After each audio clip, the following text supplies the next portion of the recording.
नेपाल के पीएम पुष्प कमल दहल प्रचंड और नेपाल के काठमांडू शहर के मेयर बालेन शाह के बीच में एक बहुत ही बड़ी कंट्रोवर्सी ने जन्म ले लिया है और इस कंट्रोवर्सी को नाम दिया गया है टाइटेंस का क्लश, यानी कि क्लश ऑफ टाइटेंस।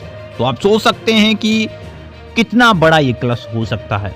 नमस्कार, मैं पीएम डीएनए सिंह और आप देख रहे हैं कमाल यार। आखिरकार ऐसी क्या घटनाएं घटी जिसकी वजह से ये विवाद शुरू हुआ और उसके बाद फोटोएं, वीडियोस हर जगह, चाहे वो फेसबुक हो, ट्विटर हो या फिर इंस्टाग्राम हो या फिर कोई भी सोशल मीडिया प्लेटफॉर्म हो, आने लगी और वायरल होने लगी।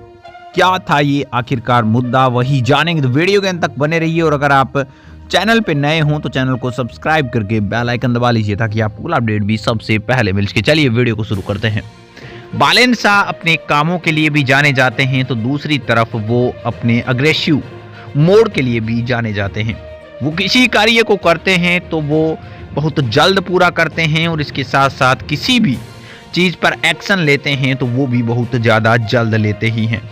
उन्होंने पिछले ही यहाँ पे महीने में पीएम प्रचंड से मुलाकात करी थी और कुछ मुद्दों पर बातचीत करी थी। उसके बाद उन्होंने एक एक्स किया था कि मेरे इन मुद्दों के बारे में किसी भी प्रकार की कोई यहाँ पे निर्णय नहीं लिया गया और इससे मैं असंतोष में हूँ।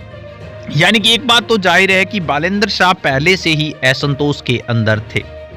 अब मैं आपको बता दूं कि जो टाइटेंस का टकराव है, बालेन शाह जब ललितपुर महानगर कार्यक्रम के अंदर पहुंचे और वहां पर प्रचंड भी आए हुए थे, तो इसमें सबसे पहली बात तो यही हो गई कि पहले बालेंद्र शाह बोले और उन्होंने इस दौरान यहाँ पे अपनी इच्छा शक्ति, विचारधाराओं का टकराव किया और खुलकर सामना भी किया।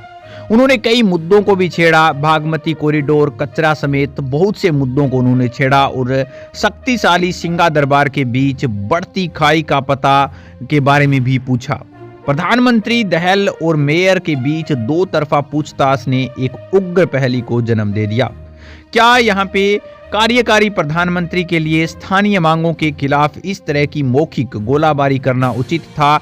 ये भी सवाल उठाए जा रहे हैं। एक दुर्भाग्यपूर्ण सोमवार कहा गया नेपाल के लिए। मेयर शाह ने अपना गुस्सा जाहिर करते हुए न केवल सरकार बल्कि खुद प्रधानमंत्री पुष्प कमल दहल प्रचंड पर भी तीखी टिप्पणियां करी थी।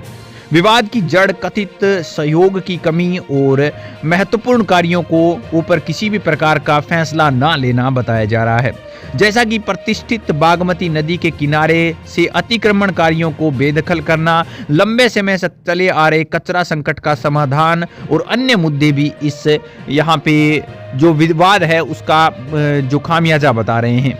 जब यहाँ पे बालेंद्र शाह अपना भाषण कंप्लीट करते हैं उसी समय वो वापिस चले जाते हैं अपने ऑफिस या अपने घर और उसके बाद यहाँ पे जब प्रचंड आते हैं तो वो भी इनके ऊपर गुस्सा करते हैं। वो कहते हैं कि एक सीनियर, जहाँ पे एक सीनियर से पहले आपने बोला हमें कोई आपत्ति नहीं थी, लेकिन आपने उनको सुना भी नहीं। ये एक बहुत ही बचकाना हरकत है और बालेंद्र शाह को समझना चाहिए था कि हमने उनकी बातें सुनी है तो वो हमारी भी सुन के जाते।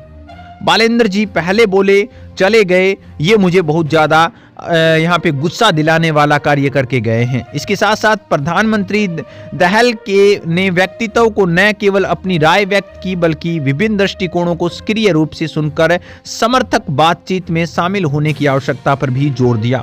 उन्होंने कहा कि इन मुद्दों पर बैठकर बात करी जाएगी, कोई बात नहीं है, लेकिन इस तरह का व्यवहार शोभा नहीं देता एक यहाँ पे आदर्श नागरिक को, जो कि दूसरों को ऊपर कह सकते हैं कि इम्पैक्ट डालता है या फिर दूसरों के उनकी बहुत बड़ी फैन फॉलोइंग है, उन पर क्या इम्पैक्ट पड़ेगा उन्होंने शायद ये सोचा भी नहीं होगा।